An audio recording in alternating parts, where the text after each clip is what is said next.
ya akhirnya yang dapat manfaatnya sekitar aja gitu. Kayak waktu itu sempat merasa kayak aku ingin melakukan sesuatu yang lain yang lebih gitu. Karena kan kita hidup cuma satu kali. Betul. Dan aku bisa lulus S1 segala macam karena ada orang baik yang membantuku. Istilahnya aku dapat beasiswa gitu kan.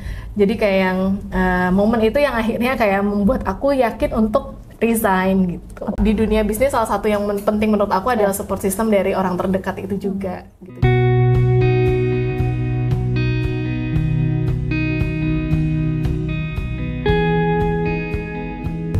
Halo teman baik, ketemu lagi sama Afi di Lihat Lebih Dekat.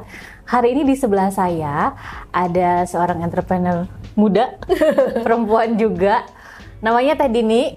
Halo, apa kabar? Alhamdulillah baik. Senang banget akhirnya bisa ketemu sama Teh Dini setelah biasanya saya hanya memakai produk-produknya saja. Belum pernah ngobrol langsung sama yang punyanya. Oke, sekarang aku mau nanya nih, karena kebetulan nama acaranya Lihat Lebih Dekat, pengen kenal lebih dekat Teh Dini. Sekarang lagi ngapain? Terus punya bisnis apa aja? Terus kegiatan sehari-harinya apa? Oke, nama Dini, umur nggak usah kalau nggak mau disebutin. Oh iya, mau bilang 18 ya, 18 tahun. Kesibukan sekarang sih entrepreneur aja sih Teh. Jadi memang selain Damakara itu aku ada bisnis konveksi pembuatan pakaian namanya Indo Garment.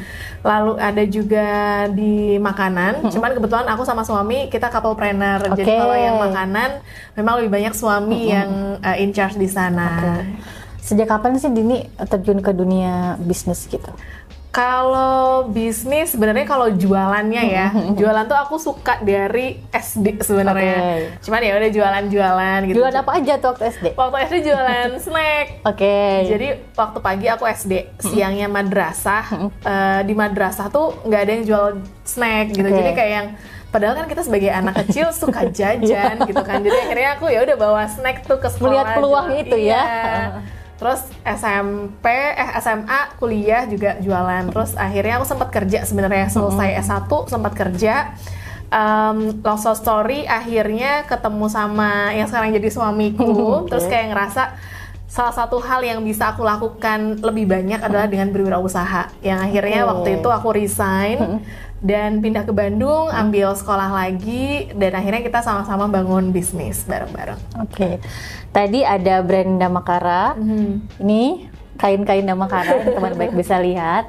Ya, baju yang dipakai sama Teh Dini juga Damakara. Terus kemudian ada konveksi tadi ya, Indo Garment. Terus ada bisnis kuliner juga. Dari 3 bisnis itu yang mana sih yang lebih susah? Sebenarnya tiap bisnis punya tantangannya masing-masing sih ya. Jadi menurutku sih mana yang paling susah, kayaknya semua punya tantangannya masing-masing sih Teh. Jadi kayak disuruh milih mana anak yang paling disayang susah ya. Jadi kayak semuanya punya tantangannya masing-masing sih. Tapi yang paling lama itu yang mana? Kalau yang paling lama sebenarnya yang Indo Garment, yang udah berapa tahun? Itu dari mulai suami kuliah S1 dari sekitar 2009. Oh, jadi suami dulu yang pertama kali, terus kemudian jadinya couplepreneur karena dua-duanya wirausaha. Iya, betul. Jadi suami waktu itu gara-gara tugas mata kuliah. Terus ya udah deh diterusin. Kalau dia lulus S1 langsung nerusin tadi usaha yang udah dijalanin. Kalau aku kerja dulu gitu. Terus akhirnya tahun 2015 ya udah kita kembangin deh bisnis konveksi yang udah dimulai ini gitu. Terus akhirnya ya udah bertahap, akhirnya punya yang rumah makan, terus akhirnya baru tahun 2020 awal mulai Damakara. Tadi kan sempat kerja dulu nih. Kenapa akhirnya memutuskan untuk udah deh, kayaknya aku nggak akan lanjut kerja? Sebenarnya waktu kerja tuh aku suka banget ya sama. Di dunia apa tuh kerja? Waktu itu aku kerja di salah satu multinational company. Cuman waktu itu aku memang jalur masuknya itu ikut, kalau sekarang tuh mungkin sebutnya kayak manajemen training gitu. Jadi ikut waktu itu programnya Future Leader Development Program, penempatan di Kalimantan. Waktu itu aku seneng banget karena memang si perusahaannya tuh kayak membuat kita untuk ngedevelop kita jadi individual yang lebih baik, yang gitu-gitu aku suka banget. Terus untuk ikut lomba segala macam tuh terfasilitasin. Cuman waktu itu aku merasa ada satu turning point yang aku tuh kan lulus S1 tuh bisa dibilang karena ada orang baik lah istilahnya, karena aku dapat beasiswa waktu itu. Jadi ngerasa kayak yang ketika kerja aku udah mencoba memberikan semaksimal mungkin supaya bisa memberikan manfaat untuk orang di sekitar aku gitu. Kayak misalnya aku bikin project quality control dan lain sebagainya gitu. Cuman ya akhirnya yang dapat manfaatnya sekitar aja gitu. Kayak waktu itu sempat merasa kayak aku ingin melakukan sesuatu yang lain yang lebih gitu. Karena kan kita hidup cuma satu kali. Dan aku bisa lulus S1 segala macam karena ada orang baik yang membantuku. Istilahnya aku dapat beasiswa gitu kan. Jadi kayak yang momen itu yang akhirnya kayak membuat aku yakin untuk resign gitu. Oke. Jadi ini karena ingin kebermanfaatan yang lebih banyak memutuskan untuk resign. Tapi kan untuk resign itu kan apalagi tadi di perusahaan multinasional dan lain-lain pasti kan banyak pertimbangan. Kalau di entrepreneur kan kadang kita nggak bisa menebak ya. Besok kita bisa gaji karyawan atau enggak, gitu kan. Nah, dalam perjalanannya bertransformasi atau transisi dari karyawan ke bisnis, apa aja yang tadi ini pelajari? Banyak banget sih yang aku pelajari. Maksudnya dari yang company yang udah mature, terus tiba-tiba kita harus bangun sistemnya dari awal yang gitu kan. Jadi kayak yang biasanya timnya udah ada semua gitu kan, melakukan apapun udah tinggal tak selesai gitu. Yang ini kita harus bangun timnya dulu segala macam, dan itu memang banyak hal yang akhirnya aku pelajarinnya akhirnya bertahap, dalam artian nggak bisa kita maksudnya langsung kayak si perusahaan itu gitu kan. Jadi waktu itu pun akhirnya kayak sama suami kita sama-sama coba, karena dia juga mulai dari awal kan, sedangkan aku dari perusahaan yang udah settle gitu. Jadi kayak kita akhirnya sama-sama untuk dapetin jalan tengah nih, gimana caranya untuk ngelola perusahaan atau ngelola bisnis kita lebih bisa mature yang kayak gitu. Tools yang dipakai tadi ini dalam belajar apa? Tanya-tanya, punya mentor, atau ikut kelas dan lain-lain apa? Dulu sampai ngambil kuliah juga.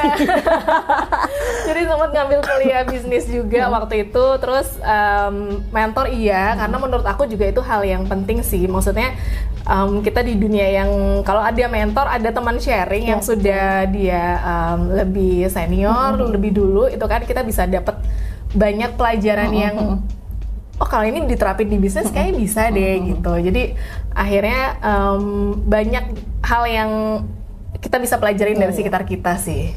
Oke. Tadi ini kan perempuan ya, nah terus punya anak juga 2. Iya betul. Nah gimana cara menyeimbangkan tadi ini sebagai womanpreneur, terus juga harus mengurus 2 anak gitu, gimana caranya? Caranya mungkin lebih ke bagi waktunya ya. Jadi ketika kan sekarang kebetulan dua-duanya udah sekolah, jadi ketika mereka sekolah itu waktunya aku untuk maksimal bekerja gitu.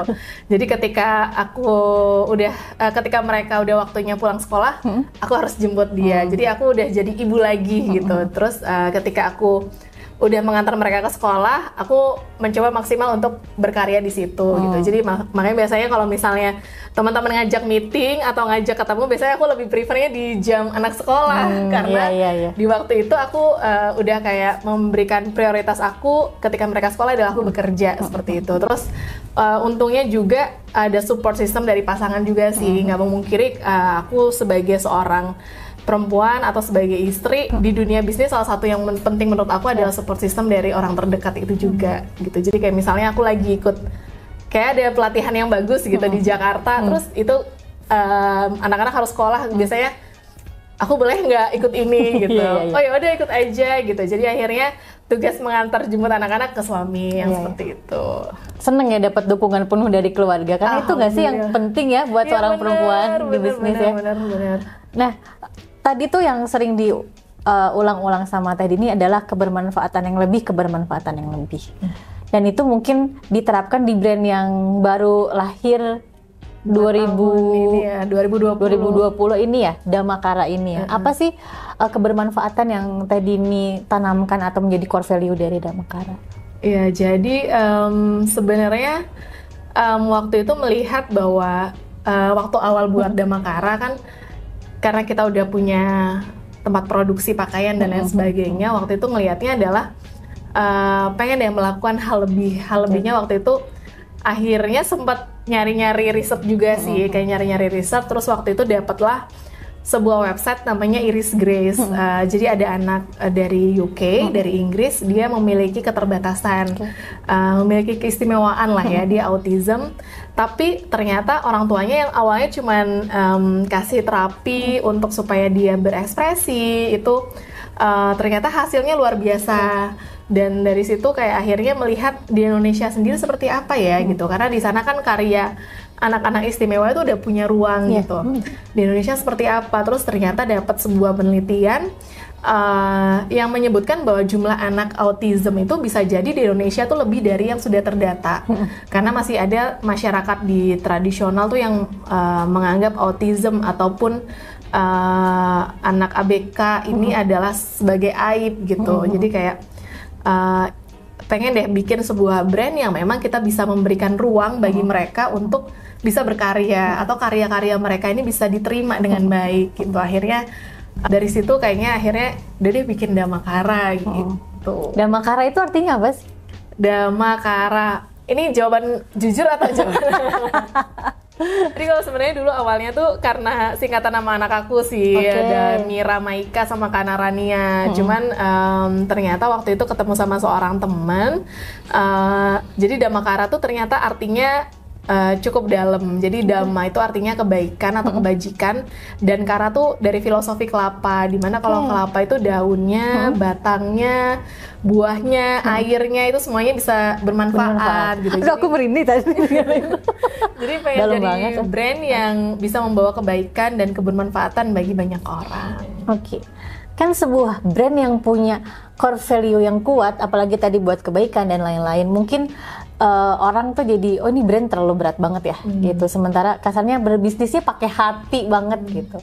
Nah sementara mungkin beda dengan bisnis yang oke, aku mau jualan kacang goreng ya udah tanpa value apapun misalnya. Pasti kan ada untung ruginya gitu ya, ada baik buruknya. Menurut Teh Dini sendiri berbisnis dengan core value tadi yang besar, apalagi kebermanfaatan, pengen kolaborasi sama ini, pengen ngajak ini biar lebih dengan segala mimpi besarnya. Menurut Teh Dini tuh susah nggak sih ngejalannya dibanding dengan mungkin yang bisnis konveksi ya udah saya jualan baju atau dan lain-lain aja gitu, berproduksi. Jujur dulu tuh waktu bikin Damakara tuh aku nggak expect bisa punya toko kayak gini sih Teh. Jadi kayak ya udah bikin Damakara untuk apa ya, untuk ya udah ingin memberikan manfaat aja gitu. Jadi waktu awal bikin Damakara tuh justru di akhir tahun 2019 tuh nyari yayasan dulu waktu itu. Jadi nyari yayasan untuk anak-anak berkebutuhan khusus yang kira-kira kita bisa kerjasama gitu, yang kira-kira kita bisa support. Karena kan aku waktu itu kebetulan S1-nya kan komunikasi dan pengembangan masyarakat, which is lebih ke arah community development, pengembangan masyarakat yang seperti itu kan.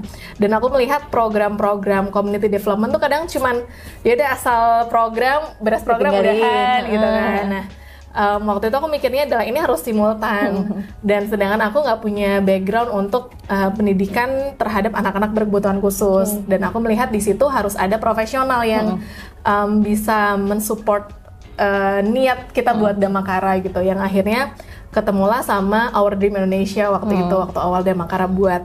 Jadi waktu itu cuman ya udah ketemu sama Our Dream, kita cerita tentang mimpi kita seperti apa, terus ternyata mereka terbuka dengan istilahnya dengan mimpi yang aku punya gitu. Terus akhirnya ya udah deh bikinlah Damakara, terus nggak punya target harus jualan berapa pieces sebulan, yang nggak ada gitu. Jadi kayak yang ya udah let it flow. Terus kayak yang zaman dulu ya udah nggak perlu ada gaji, nggak apalah, yang penting jalan aja lah dulu gitu. Yang ternyata nggak disangka ternyata antusiasmenya cukup tinggi gitu. Jadi kayak yang justru aku ngerasa kayak buat Damakara tuh semacam sebuah miracle lah, semacam banyak mujizat yang aku rasakan selama bikin Damakara.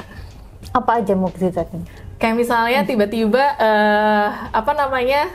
waktu sama Putri Marino, tiba-tiba Putri Marino tuh Kak Putri posting di IG-nya dia, terus nge-tag ke Damakara misalnya, kayak padahal kita nggak approach untuk endorse, nggak diduga-duga aja ya gitu. Jadi tiba-tiba waktu itu tahun 2020 kita juga produksinya waktu itu juga masih terbatas gitu, tiba-tiba ada influencer yang nge-tag ke kita, terus tiba-tiba rame. Jadi pas waktu malam takbiran sama abis Idul Fitri paginya tuh aku sama suami kita langsung balasin chatting sampai Masih sendiri ya? masih sendiri waktu itu belum punya Karyawan? belum punya waktu itu ada tim dari Indogarment cabutan bantuin untuk packing segala macam.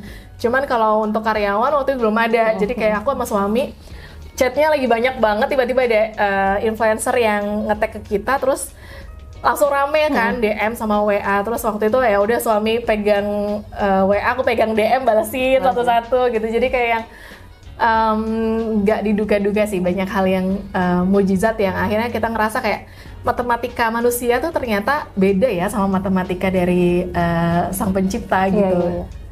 Jadi dari semua perjalanan bisnisnya, ini tuh sebenarnya bisnis yang tidak diduga-duga. Iya. Tapi it's miracle for you. Yes. Nggak diduga, nggak punya target, waktu itu nggak punya target kita harus jualan berapa banyak, nggak ada. Beda sama maksudnya bisnis yang lain yang biasanya kan kita punya plan ya, minimal target harus segini. Ini tuh kayak ya udah kita lakuin dari hati aja lah gitu. Ya udah berjalan. Jadi menurut Teh Dini bisnis yang berdampak dan kebermanfaatan itu susah nggak sih dijalanin? Menurut aku sih asal kita tahu niat awalnya aja sih. Maksudnya niat awal kita set intentionnya apa dulu ya? Gitu. Jadi niat awal kita buat ini apa sih sebenarnya gitu. Jadi kayak dulu tuh sempat apa ya? Sempat yang kan niat awalnya itu, terus dalam berjalannya waktu tuh sempat kayak yang goyah. Bukan goyah sih, kayak akhirnya lebih ke arah yang kita harus buat berapa koleksi, kita harus ini gitu. Ada ambis-ambisnya. Ada ambis-ambisnya. Terus abis itu kayak ada satu momen, terus kayak akhirnya kita ingat lagi, kita tuh sebenarnya buat awal dia makan tuh untuk apa gitu kan. Dan di situ tuh ternyata pas kita akhirnya back to our core value, back to our mimpi kita di awal, justru pas tahun 2023 tuh kita growth-nya paling tinggi dibandingkan tahun-tahun sebelumnya. Jadi kayak yang akhirnya jadi pengingat kita lagi untuk udah kita fokus aja sama apa yang niat kita awal buat Damakara, itu yang kita jalan. Keren lah. Jadi kayak ada satu momen yang akhirnya kayak aku sama suami kita discuss kayak kita jalannya harusnya ke arah kanan, kita kok agak ke kiri dikit nih, harusnya kita balik lagi deh gitu. Dan di situ justru pas akhir tahun, terus pas kemarin Januari ini awal tahun, terus kita ngelihat wah justru growth kita paling tinggi ya tahun 2023 gitu. Ketika surrender aja gitu ya. Iya nggak sih? Kan tadi nggak ada plan, terus nggak ada harus koleksi apa, enggak kan, lead flow aja berarti lead flow aja, terus tiba-tiba dari mana, terus gimana kalau kita hari batik bikin ini, tiba-tiba dari Bank Indonesia misalnya, terus kita lagi selection untuk Indonesia International Modus Fashion, kita ikut, dan ternyata kita lolos seleksi yang kayak sesuatu tuh kayak banyak dibantu aja gitu, kayak tiba-tiba dari mana aja gitu. Jadi kayak kita kita fokus aja deh sama niat kita gitu. Ternyata memang nggak hanya sebuah brand tadi yang ternyata artinya kelapa yang banyak manfaatnya itu, ternyata dalam perjalanannya juga memang banyak. Sudah kayak orang tuh kalau udah ada di jalur untuk kebermanfaatan pasti ada aja ya jalannya. Alhamdulillah. Dan ini tips dong buat teman baik semuanya yang kebanyakan ini generasi Z gitu ya, sama Alpha yang nonton. Gimana caranya kita mau memulai bisnis, harus apa dulu, terus apa yang perlu dipersiapkan, terus mental seperti apa yang harus dipersiapkan. Pasti kan mentalnya itu ya, mental pebisnis. Silakan. Buat teman-teman semuanya yang sekarang sedang berbisnis atau sedang udah mulai bisnis, terus dalam fase yang lagi bingung-bingungnya dan segala macamnya. Kalau kita awal bisnis, mungkin yang harus kita lihat adalah sebenarnya apa sih problem yang ingin kita berikan atau pengen kita solve dari bisnis yang kita lakukan. Jadi ada manfaat yang bisa kita berikan ke customer kita, value-nya seperti itu. Dan ketika jalan terus konsisten, karena sometimes tuh ada aja yang angin yang akan selalu datang. Jadi terus konsisten untuk melakukan hal-hal baik, terus konsisten untuk niat kita buat bisnisnya apa, karena segala macam hal bisa saja terjadi. Dan jangan jadikan masalah itu sebagai masalah, tapi jadikan sebagai challenge untuk kita cari solusi lebih baik lagi. Nah, terima kasih Teh Dini untuk ceritanya. Sama-sama. Boleh mumpung sekarang lagi di store-nya Damakara, boleh dipromoin ke teman baik semuanya ada di mana dan ada apa aja di sini. Oke, teman baik semuanya, kita baru pindah nih ke lokasi baru tokonya. Nanti mampir ada di Jalan Cihapit nomor 33. Yang lagi di Bandung atau yang lagi mau ke Bandung, nanti main ke sini. Ada kakak-kakak yang akan menemani teman Damakara untuk nyobain styling yang cocok buat teman baik semuanya. Oke, terima kasih ya Teh Dini Sama-sama, ceritanya. Teh. Dadah teman baik.